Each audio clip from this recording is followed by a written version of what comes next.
Chers amis, on va commencer la troisième partie de notre journée. D'abord, je vais vous présenter M. Patrick Brouazec, président de la Plaine Commune, qui nous honore avec sa présence et qui a montré depuis toujours un grand intérêt pour le patrimoine des Espagnols ici à la Plaine Saint-Denis. Je lui passe la parole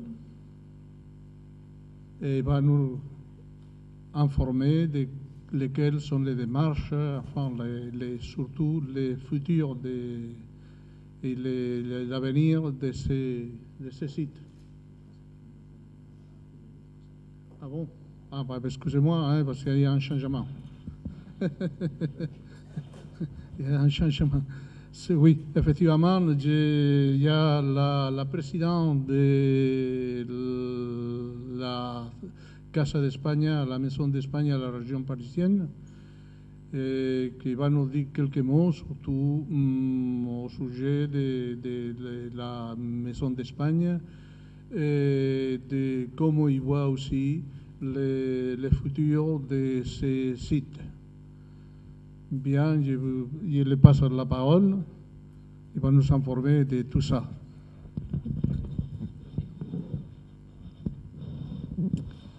Bien, merci Antonio. Monsieur le député, Monsieur le président de la FACEF, Mesdames et Messieurs, chers amis, c'est avec grand plaisir que j'ai accepté la proposition de la FACEF de clôturer cette journée en ma qualité de présidente de la Maison d'Espagne de la région parisienne, charge pour laquelle j'ai été récemment élue par les 4 fédérations qui composent son conseil d'administration. Comme vous le savez sûrement, la Maison d'Espagne a comme rôle principal de gérer le centre social pour personnes âgées Cristino García, personne porteuse de la mémoire de l'immigration espagnole depuis maintenant une dizaine d'années. Elle est devenue un acteur essentiel de ce lieu si important pour la communauté espagnole en région parisienne. Lieu important par son histoire, son passé, mais aussi important par son présent et par son avenir. L'activité du centre social est devenue aujourd'hui un facteur qui justifie à lui seul le besoin de maintenir et de rénover ce lieu. Car aujourd'hui que nos aînés sont à la retraite, nous leur devons un cadre qui soit digne de l'effort qu'ils ont consenti pour développer la France aussi bien que l'Espagne. Et s'il est vrai que les nouvelles installations financées par l'État espagnol sont à la hauteur de ce défi, il n'en est pas moins vrai que le reste des bâtiments, la cour et les autres équipements laissent beaucoup à désirer. Ils ne sont pas dignes de ce que la France et l'Espagne doivent aux Espagnols en région parisienne. Et ils sont d'autant moins dignes que tout le quartier bénéficie des investissements publics et privés qui sont en train de le changer profondément, de l'améliorer, de le moderniser.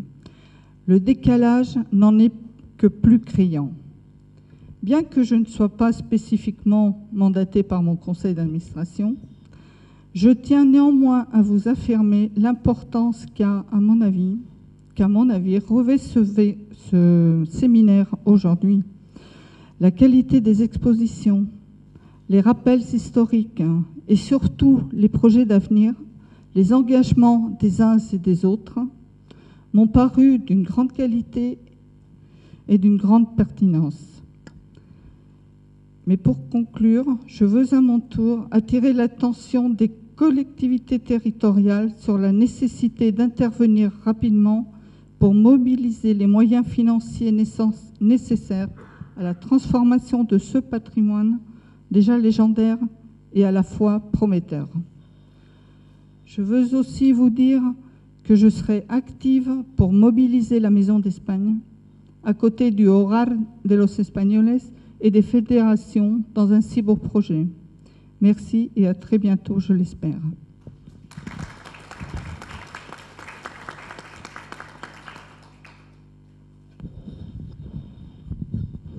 Merci. Bonjour à celles ou ceux à qui je n'aurais pas dit bonjour individuellement. Madame la Présidente, Antonio, on est effectivement dans un lieu d'histoire, un lieu de culture, un lieu de mémoire, dans un territoire qui, j'y reviendrai dans quelques instants, se projette dans l'avenir en essayant que ces lieux d'histoire, de mémoire, de culture ne disparaissent pas. Et c'est pourquoi nous sommes particulièrement attachés, Antonio l'a dit, ça fait maintenant plusieurs années, j'allais dire même plusieurs dizaines d'années, oui, à partir du moment où on a commencé 2 dizaines, on est à plusieurs, et ça fait déjà plus de 20 ans, donc on est à plusieurs dizaines d'années où on a au cœur ce souhait-là, cette volonté-là.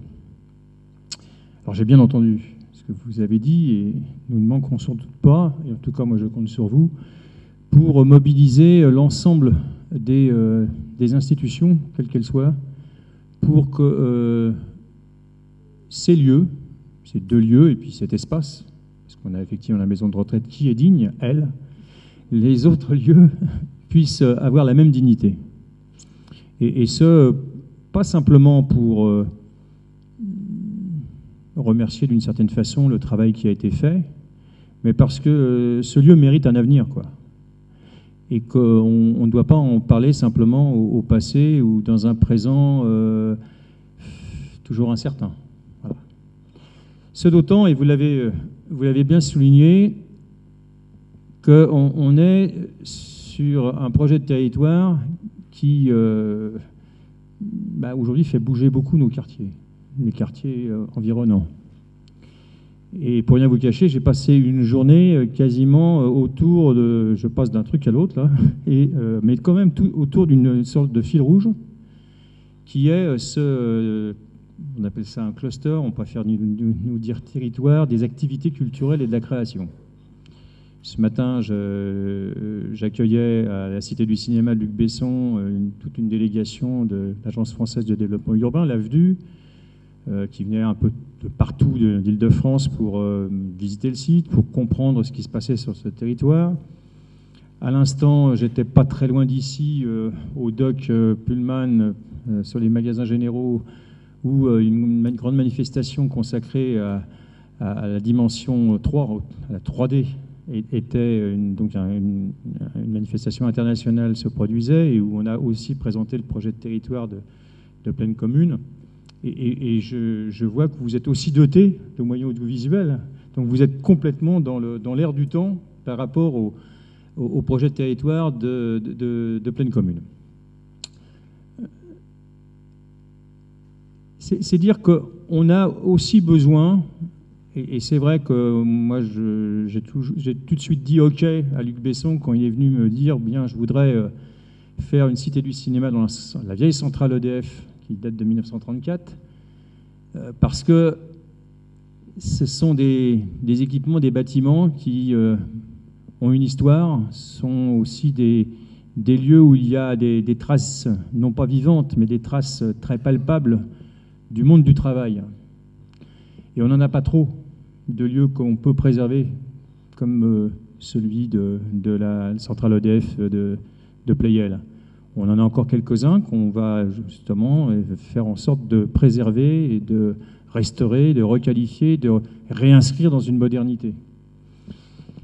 Et celui-ci, il est cher à nos cœurs parce qu'il se trouve au plein cœur de la plaine, cette plaine Saint-Denis qui a vu des dizaines, des centaines de milliers même de travailleurs, d'ouvriers, qui ont fait finalement la richesse de la France, vous l'avez évoqué. Et il serait juste que l'on puisse rendre digne ce centre, qui reste un centre culturel fort, on le sait, parce que chaque week-end, et même au dehors des week-ends, mais enfin le week-end encore plus. Ils sont nombreux, ceux qui viennent dans ce lieu pour se retrouver. Et on n'est pas dans le communautarisme, là. On est dans la communauté, au sens fort du terme. Je suis breton, j'ai vu qu'il y avait une dame qui était à moitié bretonne, à moitié espagnole. Et je sais que, même si moi je suis la 3e génération, eh bien, on aime bien de temps en temps se retrouver avec l'amicale des Bretons, pour parler du pays, pour parler de ce qui nous est commun. Voilà. Et ce n'est pas pour autant qu'on n'est pas citoyen à part entière et inscrit dans une citoyenneté pleine dans le pays dans lequel on vit. Donc on est très attentif à ce que ce lieu puisse vivre et continuer à vivre, et puis dans la modernité, dans son temps, parce qu'on ne peut pas être dans le temps passé. Si on est dans le temps passé, on est mort. Donc voilà, donc vous dire qu'en tant que président de pleine commune, avec le maire de Saint-Denis, avec le maire d'Aubervilliers, parce qu'on est vraiment à cheval quasiment sur les 2 communes, avec, j'espère, d'autres institutions que sont le Conseil général, le Conseil régional, l'État, la Maison d'Espagne, le gouvernement espagnol, créons les conditions, une fois pour toutes, je serais tenté de dire, parce que Antonio en est le témoin, on s'est vu de nombreuses fois, on a eu des projets, et puis les sous n'étaient pas là, voilà, entre autres. Et puis entre autres, des fois c'était encore plus compliqué que ça, parce qu'on a eu des problèmes à qui ça appartenait, enfin, etc., etc. Je ne vous fais pas toute l'histoire, parce que sinon on a une partie de la nuit.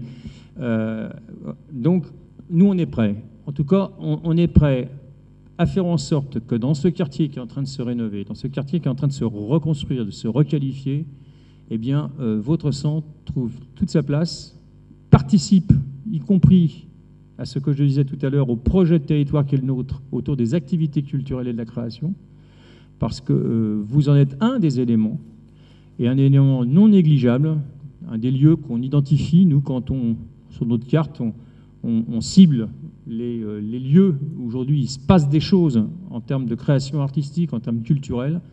Donc vous en faites partie, et donc il faut que vous puissiez continuer à en faire partie, et pour ça, je pense que ça nécessitera plus qu'un coup de peinture.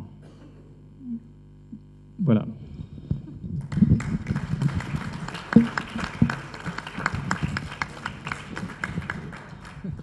Bon, s'il n'y a pas de questions à poser, merci beaucoup.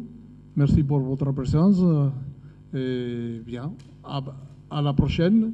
Et espérons que tout ça qui s'était dit ici, tous les projets qui se sont envisagés, se réalisent le plus tôt possible. Merci beaucoup. De toute manière, c'est dans la boîte, c'était enregistré.